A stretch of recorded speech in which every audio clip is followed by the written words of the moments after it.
Assalamualaikum warahmatullahi wabarakatuh. Terima kasih saudara mahasiswa semua di mata kuliah analisis laporan keuangan. Pertemuan keempat ini, Ibu akan menjelaskan mengenai tren dalam prosentase dan laporan dengan prosentase per komponen. Mohon dipahami, terima kasih. Dalam bab ini, kita akan membahas mengenai tren dalam prosentase, yang kedua ilustrasi analisa tren dalam prosentase, yang ketiga laporan dengan prosentase per komponen, dan yang keempat evaluasi terhadap common size statement. Baik, selanjutnya tren dalam prosentase. Di sini kita akan menghitung prosentase di mana laporan keuangan itu lebih dari 3 tahun. Kalau lebih dari 3 tahun, kita tidak bisa menggunakan angka pembanding seperti di video sebelumnya. Maka dari itu, laporan keuangan yang lebih dari 3 tahun, misalnya 4 tahun, 5 tahun, itu kita bisa menggunakan analisis menggunakan angka indeks atau tren dalam prosentase.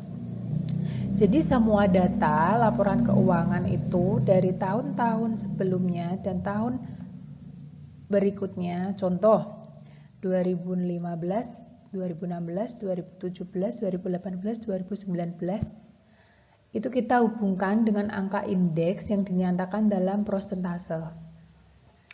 Dengan menganalisa laporan keuangan untuk jangka waktu lebih dari 3 tahun, kita akan lebih tahu bagaimana tren dari posisi keuangan atau hasil-hasil yang telah dicapai perusahaan tersebut. Jadi kita bisa melihat dari apakah tetap, meningkat, bahkan menurun. Dan untuk menghitung tren yang di dalam prosentase, kita perlu dasar pengukuran atau tahun dasar. Biasanya tahun dasar itu kita ambil dari tahun yang paling awal dalam deretan laporan keuangan yang akan kita analisa. Tetapi pada pemilihan tahun dasar atau tahun yang paling awal sebagai tahun dasar itu bukan merupakan suatu keharusan. Karena tahun yang paling awal tersebut itu belum tentu menunjukkan keadaan yang normal. Sedapat mungkin periode atau laporan keuangan digunakan sebagai tahun dasar adalah tahun yang paling normal di antara tahun-tahun yang akan kita analisa. Biasanya memang di tahun yang pada awal, karena awal kan masih normal. Baik, di sini ada ilustrasi analisa tren dalam prosentase. Kita ambil contoh dari PT Sari Indah, neraca perbandingan. Pada tahun 1974 sampai tahun 1978. Jadi ini lebih dari 3 tahun. Kita langsung ambil contoh 5 tahun di perusahaan tersebut. Untuk mengerjakan tren dalam prosentase, kita sudah dapat laporan keuangan di 5 tahun atau 5 periode. Contoh penghitungannya bagaimana ya, Bu? Di sini kita contohkan satu pada kas pada tahun 1975. Kita lihat pada kas di tahun 1975 adalah 120. Kita bagi pada tahun dasar. Di tahun dasar kita ambil pada tahun 1974, yaitu 100. 120 dibagi 100 dikali 100%. Hasilnya 120%. Bagaimana kita menganalisa untuk kas? Uang kas yang tersedia pada 30 Desember 1975 adalah 120 setelah kita lakukan penghitungan tersebut. Daripada kas yang tersedia dalam akhir tahun 1974. Jadi uang kas dalam akhir tahun 75 naik 20% daripada uang kas akhir tahun 74. Yang ketiga, uang kas akhir tahun 1975 20% lebih besar daripada uang kas akhir tahun 74. Kita lakukan seterusnya pada pos-pos yang ada, contoh untuk aktiva lancar sampai jumlah hutang dalam modal. Kita bisa lihat pada contoh untuk piutang, contoh untuk kas tahun 76, penghitungannya sama. Kalau kita menggunakan Excel itu lebih mudah karena kita langsung dapat satu rumus.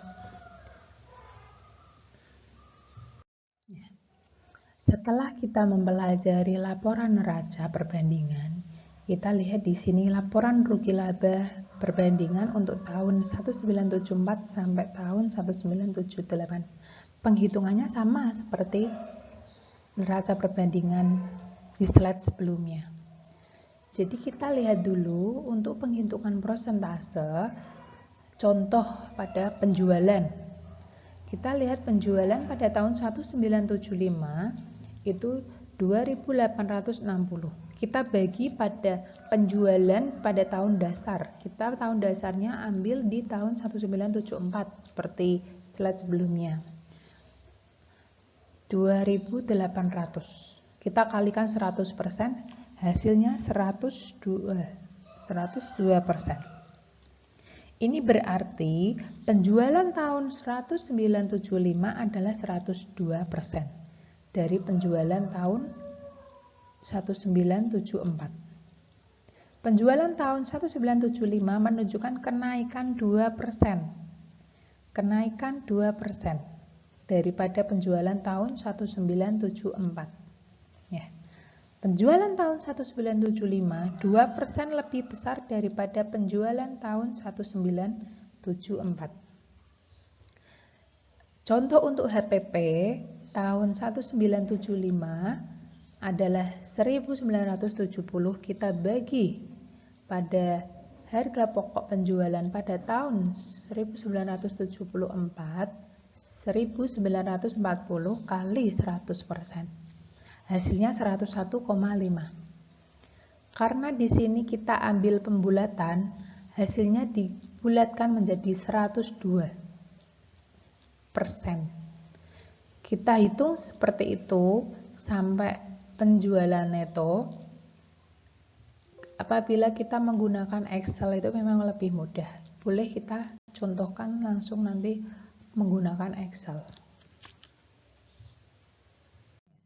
Baik, di sini dalam laporan dengan persentase per komponen atau common size per komponen, laporan tersebut disajikan dalam persentase, yaitu persentase dari masing-masing pos aktiva terhadap total aktivanya, masing-masing pos pasiva terhadap total pos pasivanya, serta pos-pos rugi laba terhadap total penjualan netonya.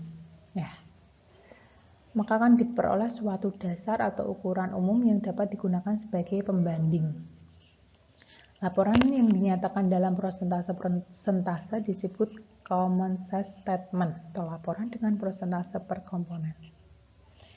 Jadi dalam menganalisis laporan keuangan persentase per komponen, kita bisa lihat dari 1. Nyatakan total aktiva, total pasiva, serta total penjualan itu masing-masing dengan 100%. Yang kedua, hitung rasio dari tiap-tiap pos atau komponen dalam laporan tersebut dengan cara membagi jumlah rupiah dari masing-masing pos aktiva dengan total aktivanya. Nanti kita akan mencoba menghitung dari contoh laporan keuangan yang sudah kita pelajari di pertemuan ketiga. Dengan adanya laporan keuangan tersebut kita bisa mengerjakan common size per komponen. Nah, di sini kita lihat pada laporan keuangan PT Indirasari pada tahun 1977 dan tahun 1978. Ini kita di video sebelumnya pertemuan ketiga Ibu sudah menjelaskan cara mengerjakannya. Nah, kita ambil contoh tersebut untuk mengerjakan Prosentase per komponen atau common size prosentase. Kita lihat dari laporan keuangan ini, nanti kita analisis menggunakan common size statement. Jadi kita bisa lihat ya, dari data laporan di slide sebelumnya, kita akan mengerjakan prosentase per komponen dalam prosentase dari total. Atau perhitungan prosentase tersebut sebagai berikut. Lihat di bagian A, saldo piutang tahun 1977 senilai Rp1.324.200 dibagi total aktiva. Total aktiva di tahun 1977 yaitu Rp5.488.400. Kita kalikan 100%, hasilnya 24%. Ini berarti bahwa saldo piutang dagang pada tanggal 30 Desember 1977 sebesar 24% dari jumlah aktiva akhir tahun tersebut, atau setiap Rp1 aktiva diinvestasikan dalam bentuk piutang dagang sebesar 0,24. Itu ya, kita bisa lihat dari pembagian saldo piutang dan total aktiva. Yang kedua, saldo piutang dagang 1978 senilai Rp552.200 dibagi total pasiva 1978 senilai Rp6.464 dikalikan 100%, hasilnya 9%. Ini berarti bahwa saldo hutang dagang pada tahun 1978 sebesar 9%. Dari jumlah pasiva, hutang dan modal pada tahun 1978, atau setiap Rp1 pasiva per 31 Desember tahun 1978 itu 0,09 berupa hutang dagang, atau setiap Rp1 aktiva dibiayai dari hutang dagang sebesar 0,09. Yang C, kita lihat pada HPP.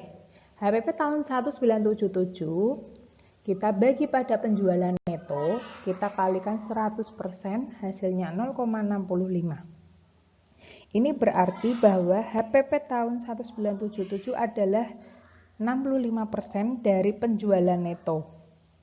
Atau setiap Rp1 penjualan, maka sebesar 0,65 akan terserap dalam HPP. Yang keempat, laba operasional kita bagi pada penjualan neto. Kita kalikan 100%, hasilnya 12%. Ini berarti bahwa laba operasional tahun 1978 adalah sebesar 12% dari penjualan neto pada tahun 1978. Atau setiap Rp1 penjualan neto akan diperoleh laba sebesar 0,12. Ya.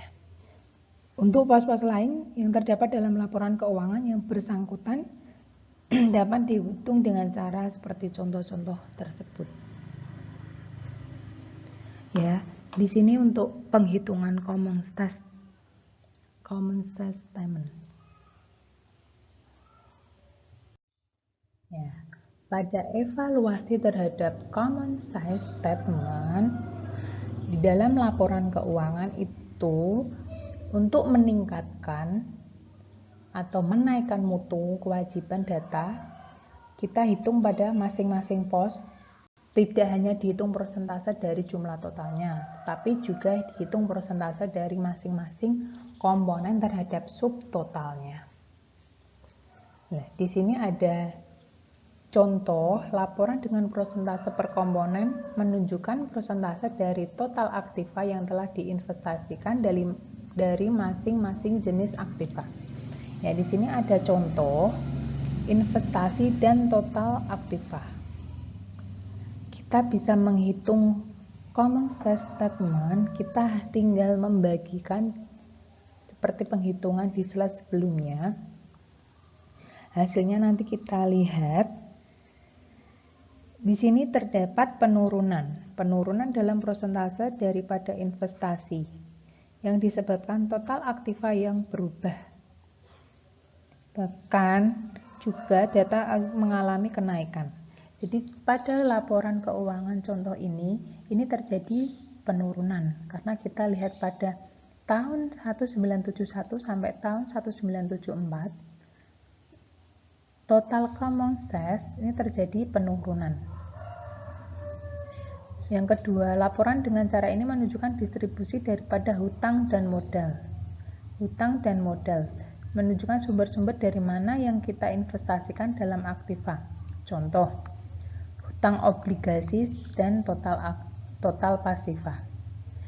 Di sini hasilnya menjadi turun karena total pasiva pada tahun 1971 20%, 1972 16,70%, 1973 12%, 1974 10%.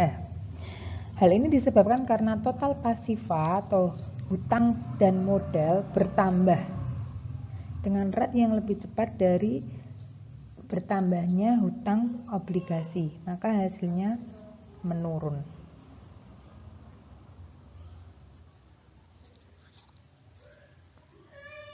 Ini sebagai contoh, dalam laporan keuangan persentase per komponen justru menunjukkan kenaikan. Kita bisa lihat pada persediaan dan total aktiva. Kita bandingkan pada tahun 1971 sampai tahun 1974. Kita lihat di sini ada persediaan dan total aktiva. Common size-nya kita hanya membagikan dan kalikan tadi, seperti contoh sebelumnya. Hasilnya pada tahun 1971 6,70 dan tahun 1974 10%. Ini terjadi kenaikan. Jadi dalam laporan persentase per komponen, semua komponen atau pos dihitung persentasenya dari jumlah totalnya.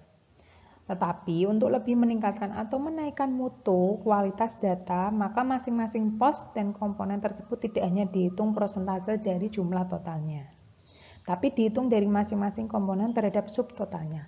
Jadi kita bisa melihat dari kebutuhan perusahaan tersebut yang akan dilihat dari common sense statement. Misalnya komponen aktiva lancar dihubungkan atau ditentukan persentasenya terhadap jumlah aktiva lancar. Dan komponen hutang lancar terhadap jumlah hutang lancar dan sebagainya. Jadi memang kita lihat kebutuhan perusahaan untuk menghitung ya.